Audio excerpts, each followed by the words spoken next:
নাহমাদুহু ওয়া নুসাল্লি আলা রাসূলিহিল কারীম। আহমদ হাবিবি ইউটিউব চ্যানেলে আপনাদের সবাইকে স্বাগতম। প্রিয় মুসলিম ভাই ও বোনেরা, আসুন আজকে এই ভিডিওর মাধ্যমে আমরা সংক্ষিপ্তভাবে নামাজের নিষিদ্ধ সময়গুলা জেনে নেই। নামাজের নিষিদ্ধ ও মাকরু ওয়াক্ত।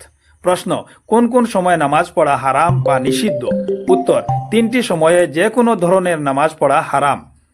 1 নম্বর, সূর্য উদিত হওয়ার সময় 15 অথবা 20 মিনিট পর্যন্ত। 2 নম্বর, ঠিক দুপুরের সময় সূর্য পশ্চিম দিকে ডলে পড়ার পূর্ব পর্যন্ত। 3 নম্বর, সূর্যাস্তের সময় সূর্য লাল হওয়ার পর থেকে অস্ত যাওয়া পর্যন্ত। বিশেষ দ্রষ্টব্য, এ তিনটি সময়ে ফরজ, নফল, কাজা, সজদায়ে তিলাওয়াত, জানাজা ইত্যাদি যে কোনো ধরনের নামাজ পড়া হারাম, আদায় হয় না। তবে ওই দিনের আসরের ফরজ বাকি থাকলে সূর্যাস্তের সময় আদায় করলে আদায় হয়ে যায় মকরুর সহিত।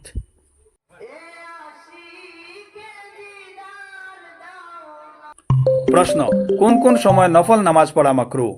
উত্তর, দুইটি সময়ে নফল নামাজ পড়া মাকরু।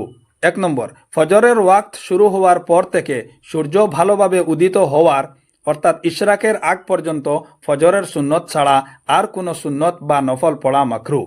2 নম্বর, আসরের নামাজ পড়ার পর মাগরিবের নামাজ পড়ার আগ পর্যন্ত সুন্নত বা নফল পড়া মাকরু।